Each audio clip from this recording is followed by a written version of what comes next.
Guys, we're going to shuffle on now to our next topic, our our headliner topic, ladies and gents. And it's a big one, and it is huge in terms of the industry. And it's Marvel Studios in-house VFX workers, basically. They're on-set staff, they're in-house VFX workers. From what I can tell, unionizing, because they are 50, more than 50 on-set employees have filed a petition and voted to unionize. So just as a bit of a background, let's kind of get into some of this. So following multiple reports of VFX crews being pushed to meet unreasonable deadlines by Marvel Studios, visual effects artists at the studio, so they're at the studio, but I don't know whether they're in-house. No, those would be in-house employees. So these are in-house employees, are they? They're the ones that sit there and operate the volume, the stagecraft, all the stuff that's in the background, the real-time projection that's being done. Yeah. Well, yeah. So basically, they've demanded union recognition. So according to Vulture, a group of more than 50 on-set employees filed a petition for an election to be represented by the IATSE.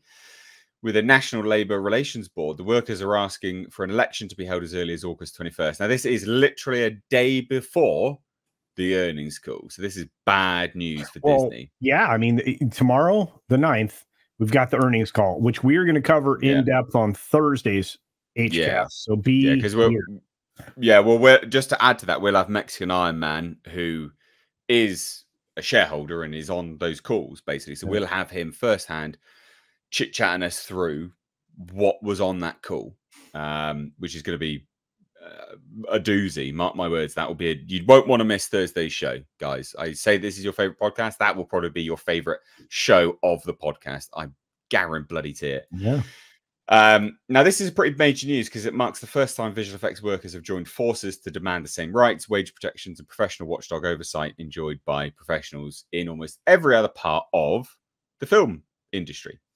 So here's some statements from VFX organizer for IATSE, Mark Patch.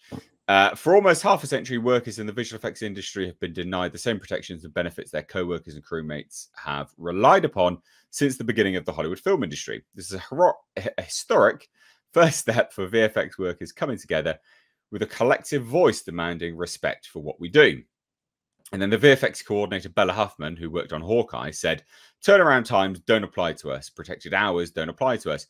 The pay equality doesn't apply to us. Visual effects must become a sustainable and safe department for everyone who's suffered far too long, and for all newcomers who need to know they won't be exploited.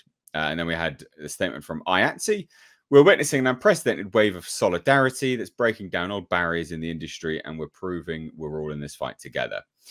That doesn't happen in a vacuum. Entertainment workers everywhere are sticking up for each other's rights. That's what our movement is all about. I congratulate these workers on taking this important step and using their collective voice to urge Marvel Studios to voluntarily recognize their union immediately. This is major. Yeah. It's huge. Now, I will say, and I said it in the video that I did earlier on the channel, guys, is that at the end of the day, look, you know, barely anyone supports the actors. And I think the prime example of why people don't support the actors is the statement from Rachel Zegler, where she said, if I'm going to stand there for 18 hours in a Disney dress, I demand or I expect to be paid for every hour that is streamed on Disney Plus. No, absolutely not. You're literally in it for yourself. And you're a very high paid actor now in Hollywood. So barely anyone supports the actors' strike, because she said the quiet part out loud is that actually all the actors, no matter how big they are, they're striking for themselves. They're striking for more money. They're greedy. Whereas some of the actors were pretty smart and said the quiet part quietly. And the loud part was, oh, you know, I'm striking for the little guy. No, by and large, they're all striking for themselves because they're narcissistic. It kind of comes with the territory of being an actor. Generally speaking, there are obviously outliers in there. But one thing I think and barely anyone supports the writers, right? Barely anyone supports the writers because they look at what's being made and they're like, mate, come on, bro. And they see them on Twitter bitching and moaning and politicizing and having Trump derangement syndrome. You name it, whatever. It's nonsense, right? They couldn't write, you know, a novel if the pages were just given to them by God, for goodness sake. It's pathetic. But most people can support the VFX artists because, you know, the VFX artists aren't getting worse It's the studio demands that are worse, right? VFX artists and what you can do with VFX is incredible. It has never been better. And this turnaround time, everything is so well documented. It is absolutely insane. There's been so many whistleblowers, and most people support the VFX artists. So I think, most people will get on board with this and go, yeah, I support them for this. But anyway, look, I digress. Culture, give me your thoughts, buddy. What do you think about all of this? Because this is huge. Like, I think this will be the first of many if this happens. This will be at DC, Warner Brothers. Oh, it'll be everywhere. It'll be widespread, and they'll all come into their own local, most likely. But that's why I think they're going to push back on it. They have to. I mean, if they want to, if they want to continue to bury and hide money and how they spend it, they can't let everybody be unionized, because then it's going to kind of give everybody an indication of what movies really cost, and that's terrifying. But look, it's sorry, you know how it works in Hollywood, but with the VFX people, we know we've seen it. Whistleblowers have talked about the hours that they work, the contracts that they get signed into, the fact that their bosses will get them into a contract that they have no prayer of being successful at in the time frame that they've been given. You have VFX houses coming out and saying, well, we got this very vague thing from Marvel, and they want us to create an action scene involving these three characters destroying a road. That's it. That's the direction we It's not just that. To add to that is that Marvel specifically, because we are talking about Marvel here, but this is industry-wide. Yeah. You name it, this happens at DC. This happens with all of the movies that are very huge with the VFX, and they're all garbage, right? Yeah. But Marvel specifically will go to the VFX houses to go, I want 3 sequences, and they're all different, and then we'll choose. And you're like, sorry, what? You're making this up as you go along. 3 incredibly different sequences. You can't do that. You know what I find embarrassing, and this is a little divergent from the exact topic, but you used to, and they were talking about it in a few different ways yesterday on various streams, but you used to see widely developed pre-visualization, right? It's before you get to the movie stage. Well, to add, just real quick, Del Toro released his what was it? The in the Mountains of Madness previs. Is it Mountains of Madness? I think it was previs stuff for his basically the Thing-esque thing, right?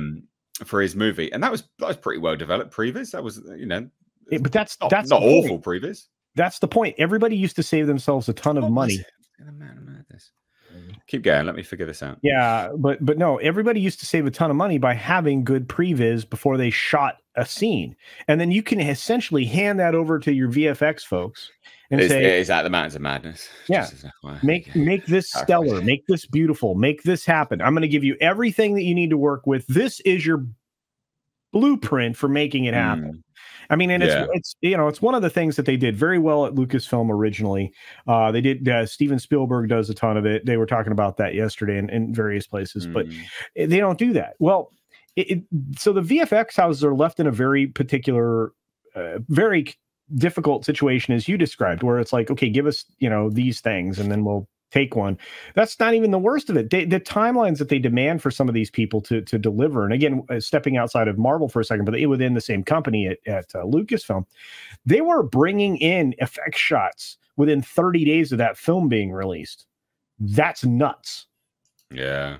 So when you start to think about it in that way, these people are absolutely they're pushed to do long hours. They work 20 hours a day. Sometimes they're in a bad situation, and financially they're tied into these contracts that maybe they're not in their best interest, that they weren't consulted on, that they weren't even asked if they were going to be able to deliver.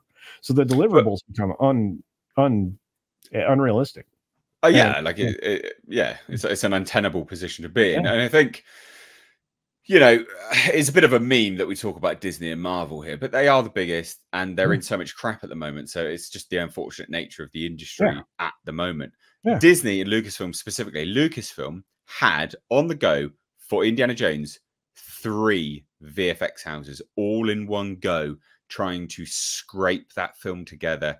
Literally, you're talking a couple months before its release date.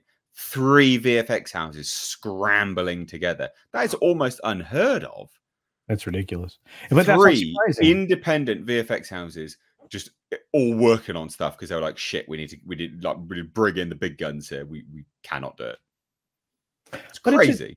But that happens. Absolute madness. But that happens regularly under the Disney brands of the studios. I mean, you know, we've heard about that with the, you know, I just brought them up. I mean, you have one of the best effects studios on the planet in industrial lights and industrial light and magic, right? And you don't use them. You farm all this stuff out to the other 2 or 3 that you're going to use for a given film project, and they're all spread across the world. They don't coordinate in any way. You get hit and miss stuff and things that don't look visually the same. There are times when you can tell who worked on what in a film because of the visual, the way it's presented. It's just it's crazy. I don't even get me started on that part. But I look at it this way. I think that if this happens inside of Marvel, you're right. It's going to go to DC. It's going to go to Sony. It's going to go to everybody. You know, and then everybody's in-house visual effects guys will be union. Then everybody on the outside will be looking to go union, and it's going to change the game. And IATSE, again, they're going to melt all these things into one local, and then they'll have a lot of power. Yeah, I mean, so the thing is, like, I support them unionizing, right? Like, I support the VFX artists unionizing, or at least getting what they deserve, right? Like, I'm fully on board with that. I don't see the issue. I'll be very surprised how some people can see an issue with that in general. I'm not massive on unions as a whole, but as something to sort of sway power because that's all they have to do that with. Yeah, it's fine. I'm on board with that. Yeah. So, you know, I'm with them on that. Like I say, you know, they're in an untenable situation, especially with Disney, because it is Disney that is the biggest studio. They do have the worst reputation when it comes to CG stuff, and their films are so CG heavy. So, yeah, I don't blame them for wanting to do this by any stretch of the imagination. And I hope they succeed, at least getting what they deserve, because it is bizarre that, you know, all these other elements of the industry have all these things locked in perfectly fine, and then these guys are just.